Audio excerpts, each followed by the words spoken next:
Let's bring in now NBC's Brian Chung, who covers business and data. And Brian, before a shutdown even happens, we are already seeing the economic impact with that outlook change by Moody's. What kind of a ripple effect might we see? Yeah, well, one response to that might be, well, could that increase borrowing costs? Because if there is a concern from the credit ratings agencies, the experts, that maybe the United States government isn't going to be as capable as it once was of paying its bills on time and in full, that can make the borrowing costs of issuing the so-called U.S. Treasuries more expensive. Now, you mentioned what the White House had said in response, and yes, we've heard the political rhetoric of the White House pointing the finger at the GOP because they've been the ones that have been having issues of avoiding this government shutdown. But we're also hearing from the Treasury with the Deputy Secretary saying that, quote, the American economy remains strong and Treasury securities are the world's preeminent safe and liquid assets. So they hope that maybe this will just be a blip. Again, just to reiterate, Moody's did not downgrade the United States. They still have the perfect AAA rating on them, but they have a negative outlook, which suggests maybe in the future they could. And a credit downgrade would be only one part of the economic impact, right? Where else will Americans see the economic impact if we go down into the shutdown? And no, this is not a repeat of your DVR stuck in repeat mode.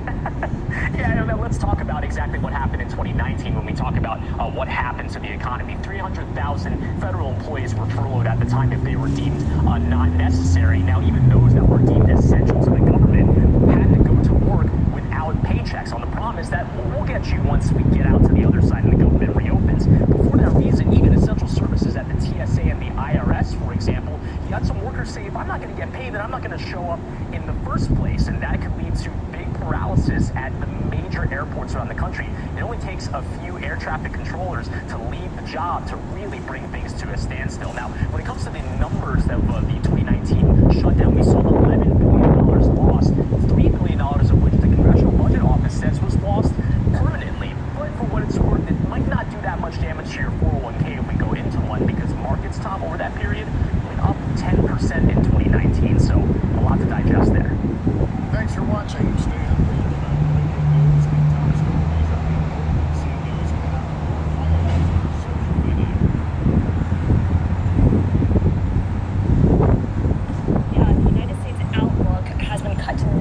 From stable by Moody's. So the actual credit rating of the U.S. remains the same, and Moody's has affirmed that AAA rating, but it has downgraded the outlook. So I want to bring in Michael McKee, who of course is our go-to for all things economics and policy. Michael, this would be the last U.S. rating company that has kept the U.S. at AAA, correct? That's correct, and it was 2011 that S&P downgraded the U.S. during the budget problem that year, and then it was only a year ago that Fitch downgraded the U.S. Now, the question is, would Moody's doing it add anything to that? There's some question about whether it would matter all that much, in the sense that in some cases, portfolio managers wouldn't be allowed to own downgraded stocks, but downgrading to AA or AAA probably would not be a major issue. And then you go back to the 2011 experience, it had an immediate impact in the bond market that 2 days later was gone. So it's a black mark, but it probably doesn't mean a huge amount unless they actually do the downgrade, and then we'd have to see what effect it would have on bond yields.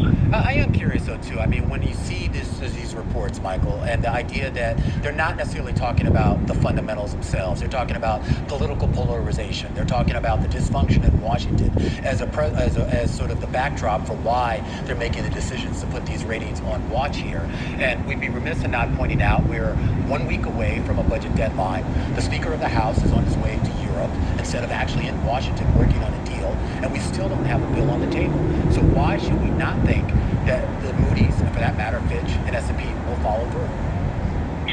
Well, we don't have a direct warning from Fitch and S&P that they would go further than their downgrade that they've already done, but Moody's, certainly with a negative outlook, could take additional action if the U.S. were to have a government shutdown next week. Maybe this, it could be that Moody's is looking at this as sort of a warning shot over the bow of the USS Congress or something like that. The issue for the ratings companies is not for the U.S. the ability to pay. We've got a printing press, we have basically unlimited funds. We'll always pay our debts unless, obviously, a debt ceiling issue comes into it. But the U.S. can always pay. It's a question of would they pay, or would it be a messy situation, as Moody's sent out in its press release today. And that is why they would downgrade us. Not in the sense that you're not going to get your money back, but that it is an issue for debtors that the U.S. And creditors that the U.S. would be having trouble. I get that too, and I mean, I'm just going through Moody's statements here because they're also looking long term too. I mean, they're basically just saying, look, if there isn't some sort of resolution on these fiscal issues, I don't mean just the short term things that we have to deal with in the next week, but if there's not some sort of longer term shift in how we're approaching these annual budget deals, that there is a material potential for material decline in the strength of our fiscal house. It is interesting because when you get to the section on the long-term outlook, they do look at the federal interest payments relative to revenue and GDP and suggest that it is going to rise significantly to an unsustainable level, which helps make the argument that some people in Congress are making that they need to cut spending as soon as possible. And so this will probably be taken up by the Republicans as part of their battle cry in terms of that. We don't know if we will actually reach those levels because if the Fed cuts interest rates, then it won't be as bad. But it is something that they seem to be concerned about. All right, concerned about here, I guess, though, the fact that the speaker is actually not in Washington, maybe they're not that concerned. Michael McKee, of course, our Bloomberg International and Economics Policy correspondent. We should just point out that the Republicans did say that they do plan to put out a budget plan over the weekend, though, and when the Speaker of the House gets back into the country, maybe they can try to vote on it. The United States credit rating outlook changed to negative from stable over at Moody's Investor Service.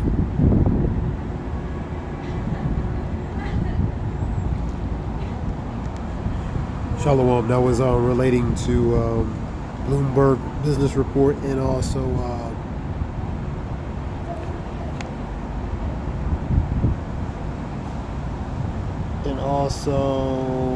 NBC, relating to NBC video report as far as that as well. United States, this relates to pretty much the Moody, relating to the credit, how they from a stable to a negative, still at 3-star, but as far as the outlook, as far as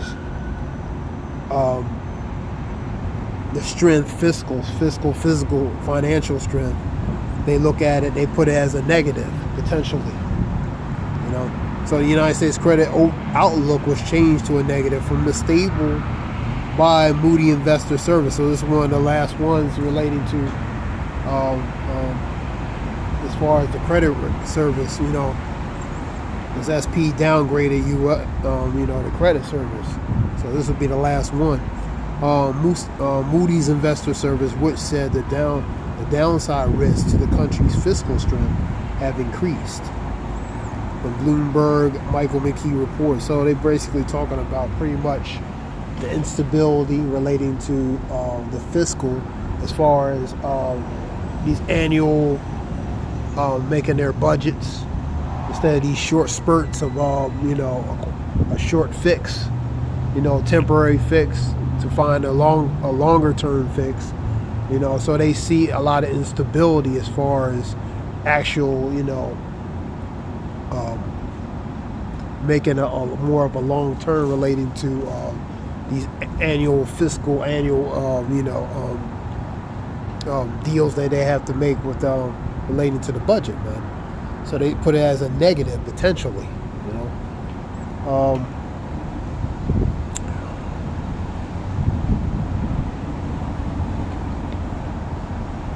I seen that on Scripps News earlier too, talking about that rating downgrade, or that down really it just says is they might put it as a negative. It's still the same as it is the AAA, but it's a negative as far as fiscal stability, fiscal or financial stability. especially pertaining to the budget. All right, let's see if I can get some scriptures.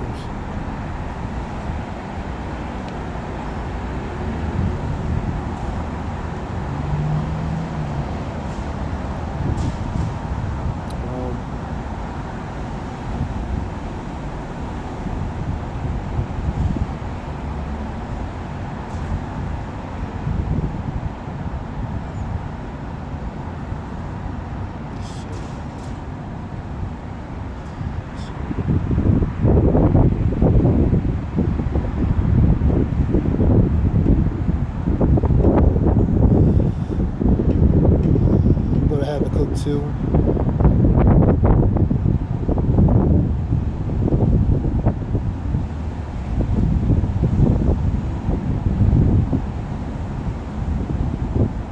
Habakkuk 2 and 6. Let me just get it.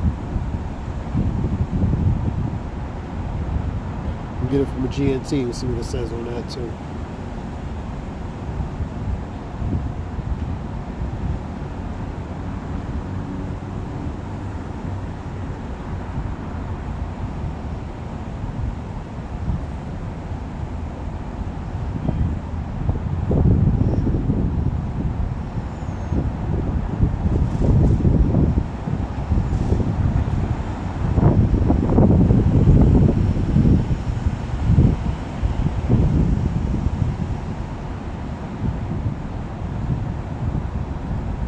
Shalak.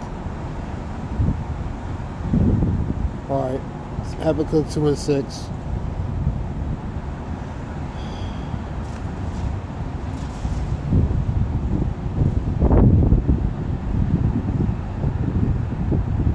There we go. Shall not all these take up a parable against him, and a taunting proverb against him, and say, woe unto him that increaseth that which is not his. And that's the ones in power. They increase of one which is not his, man. By the expense of others, man. Free labor, back bloodshed of others. So they increase stuff that's not theirs, man. You know, at the expense of others. Category groups of people, using them as free labor, for example, to build up a powerful kingdom, rulership, man. Do bloodshed, fraud, deceit, and violence, man. Let me get back to the scripture.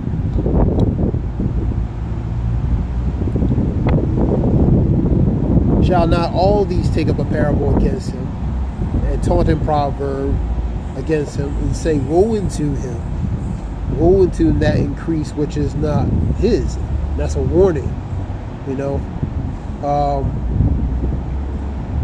How long? And to him that ladeth himself with thick clay. That thick clay is accumulation, man. In this instance, would be debt, man. You know. So that parable is taunting to the ones in the position of power that this stuff that's really not of theirs. You know, so it's taunting them, man, related to the ones in the position of power, man. Job 9 and 24, the earth has been given to the hands of the wicked, man. Let's look up that word taunt.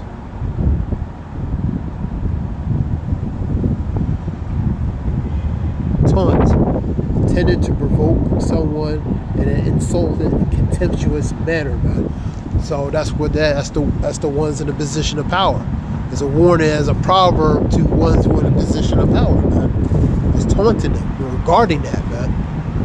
Regarding to a judgment to them for these things, man. And that debt, that thick clay is just debt, man. You know what I mean? Made to look like riches, man. Made to look like wealth, man. But it's not. It's all paper mache, man.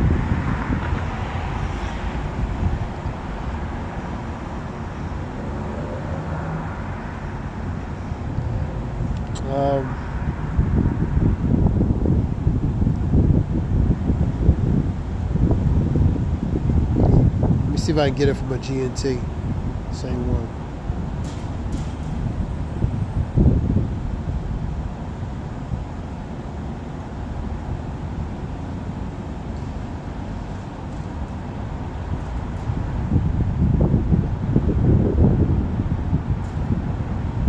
get it from a GNC and see what it says.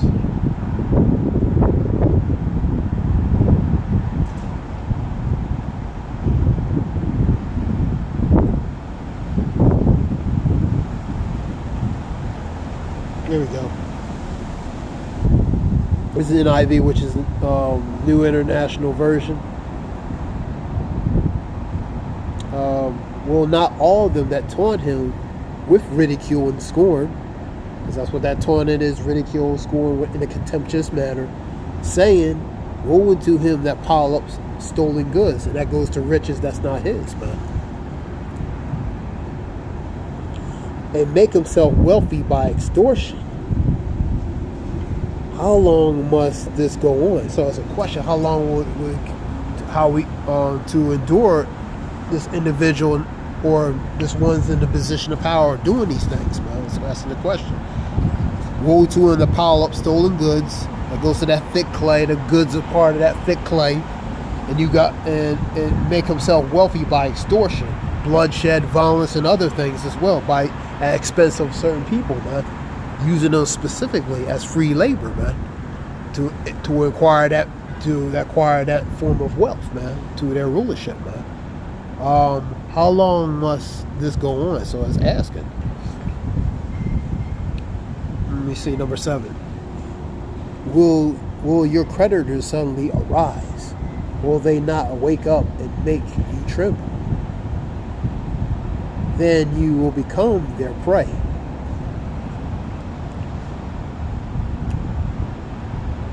For you have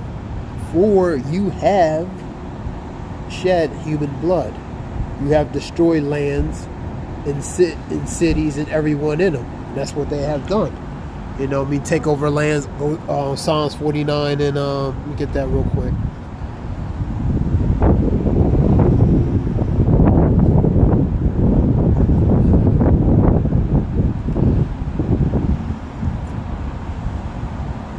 Their inward thoughts, which is their minds, is that their houses shall continue forever, and their dwelling places to all generations. And they call their lands after their own name. So those lands they invaded, took over, exterminated people. They took over those lands and called them after their names, and actually took the identity of those peoples as well as well. So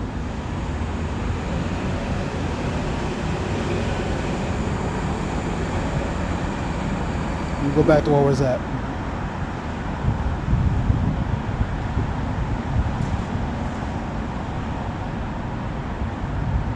Seven. Because you have plundered many nations, that's the ones in power, and the people who are left, you will plunder you. So they're gonna come back at you. For ye have shed human blood, and ye have destroyed lands and cities and everyone in them, because you invaded those places, even have the nerve and the gall to call them after yourselves, man, and take over the identity of those places that you have taken, man. You know what I mean?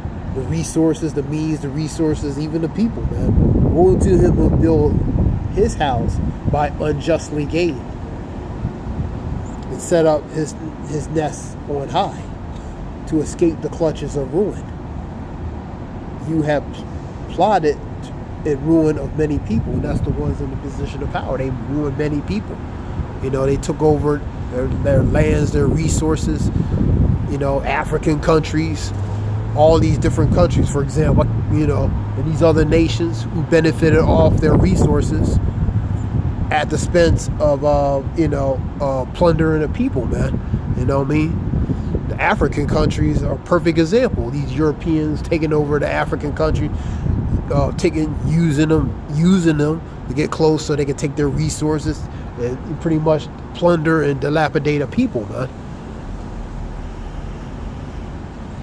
So, but the Lord is saying through his scripture is a warning for doing all these things, man.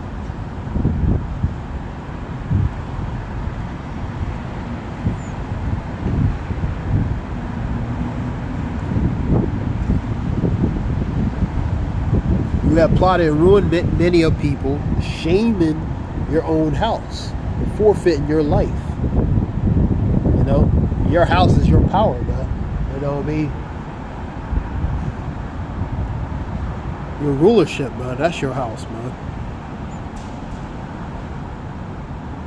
There's a few on that. So, there's a warning for that, man. That's an NIV. Let me see what it says in GNT real quick.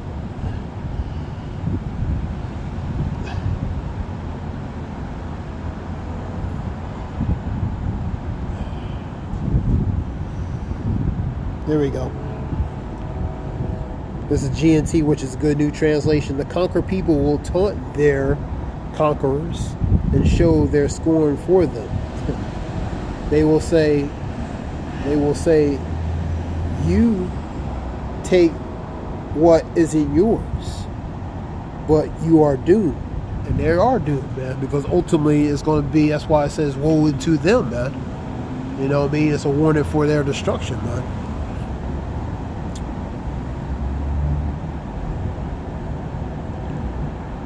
Where was that? Yeah, but you are doomed. How long will you go on getting rich by forcing your debtors to pay up, man? That's supposed to, yeah. So the rich collected on those individuals, man. But before you know it, you that have conquered others will be in debt yourself. And you see in the debt beginning, man. You see in dilapidation, fiscal dilapidation relating to a powerhouse of here, man. You know, the increase of debt of that thick clay, which is pretty much just an accumulation of debt, of printing money, quantitative easing, man. Inflated financial steroid of a system, man, to make it look like, you know, they have form of wealth when they broke. You know, it's the illusion, the mirage of having wealth, but actually they don't. The U.S. is a consuming country, and they consume everything. They consume everything. You know what I mean? They're consuming. You know, they're like that fire that pretty much in this path. They'll consume everything in this path, man. You know what I mean? So they're in debt. They're broke, man. It's just certain things is keeping them inflated up to make look like they're still strong, man. You know what I mean? And that goes to the mirage. That goes to the illusion of having the appearance of fiscal strength, man. But actuality is really internal weakness, man.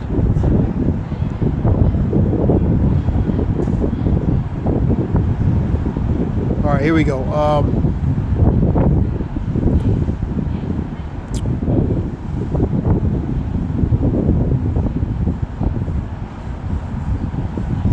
Shalak. Sometimes I get into it.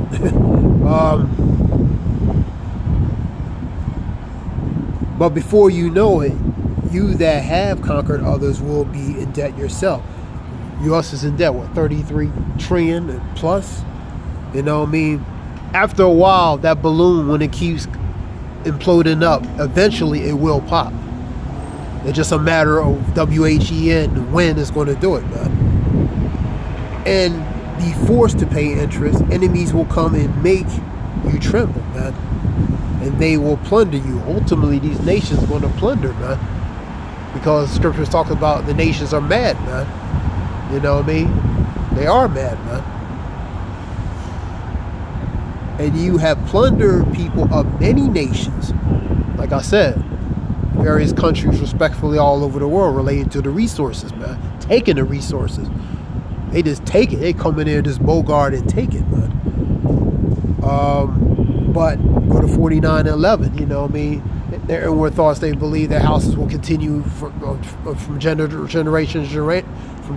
to generation, and they take over the lands and name them after themselves. 49:11 of Psalms, man.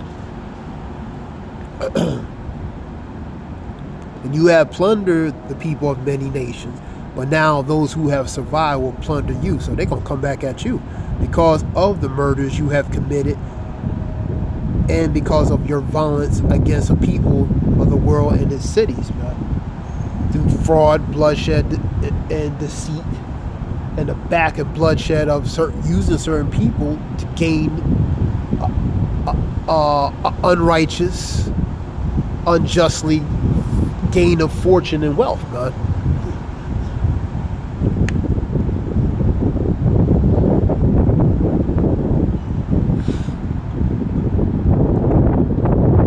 You are doomed, and you have made your family rich with what you took by violence. That goes to that generational wealth that's going to be passed down, man, through fraud, bloodshed, deceit. And really, it's them passing it to themselves again, 3-4 generations down. They're just going to recollect what they're going to pass down back to themselves. That's what that is. And have tried to make your own houses safe from harm and danger. But your schemes have brought shame on your family by destroying many nations. You have only brought ruin on yourself, and that's ultimately happened. So by protecting your rulership at any cost, using certain people at any cost, you brought shame upon your rulership, man. It's the ones in a position of power, because ultimately, woe to them relating to the rich. Go to James 5:1-4, man. You know what I mean? For many misery shall come upon you, man.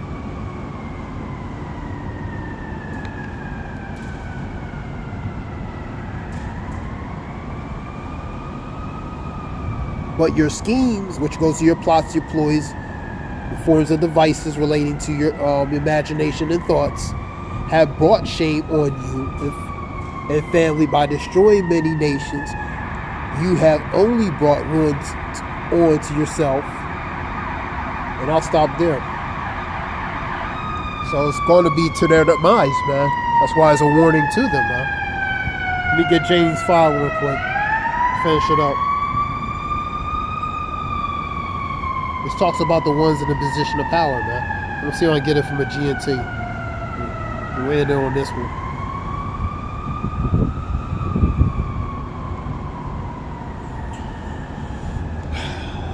And now you rich people, listen to me, weep and wail over the miseries that's coming upon you. That's a woeful warning, man.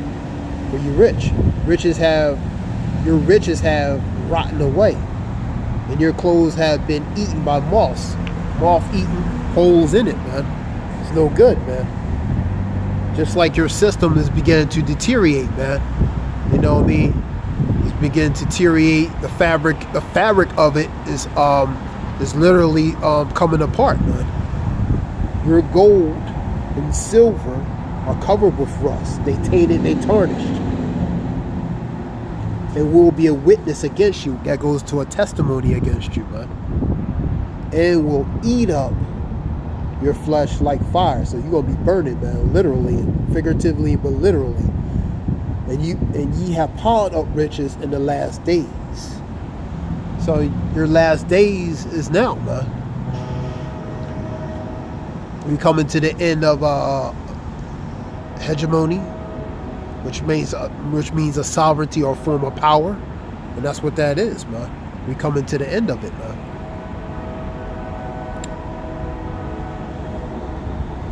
You have not paid any wages to those who work in your fields. So free labor, man. Forcefully, violently, aggressively forced labor upon a certain people, man. And made very handsomely, economically and financially off those people, man.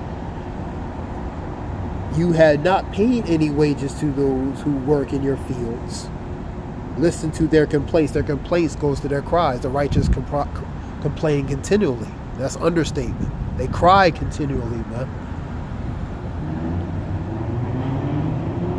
The cries of those who gather in your crops have reached the ears of God. Sabaoth, they reach the ears of the Lord what he remembers relating to their iniquities. The judgment related to the position of power, ones in the power.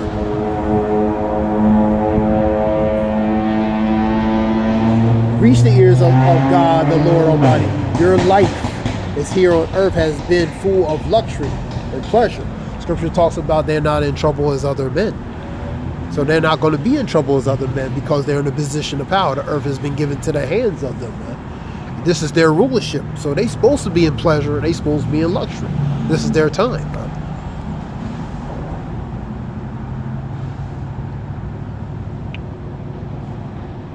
Ye have made yourself fat for the day of slaughter. You have condemned and murdered innocent people. That goes to plunder, looting, invasion, relating to people, person, place, things, resources. And they did not resist you. They did not resist you or did anything to you, man. That's a warning to the rich, man. For your last days is coming. Now, you rich people, listen and weep. Wail over your miseries are coming to you. That's a warning from the Lord. James 5:1. It's a warning to by the Lord through the scriptures, man, to the rich, specifically the ones in a position of power, man. That's a GNT version, which is a Good News translation. So, and how you seeing the precursor of that warning relating to the economical system, the instability, the slow deterioration, dilapidation, economically, financially, man. You're seeing it. You're seeing the fabric, that financial fabric, starting to break apart, man. The materials is wearing down, man. That being said, I hope this helps. This is Zayah Wolf. I'm going to give all praise Yah Bashim Yoshai Bashim Makakadash. Honors elders, apostles, men in truth on down. Teaching us truth and knowledge. Men and ones alike teaching us truth and knowledge. And Tawadi Yah Bashim Yoshai put in the spirit. Elders, apostles, men in truth on down. And like-minded ones so we can know this truth and knowledge. And call her Yah Bashim Yoshai Bashim Makakadash. Give all praise Yah Bashim Yoshai Bashim Makakadash. Zayah Wolf. Hope it helps. Shalom.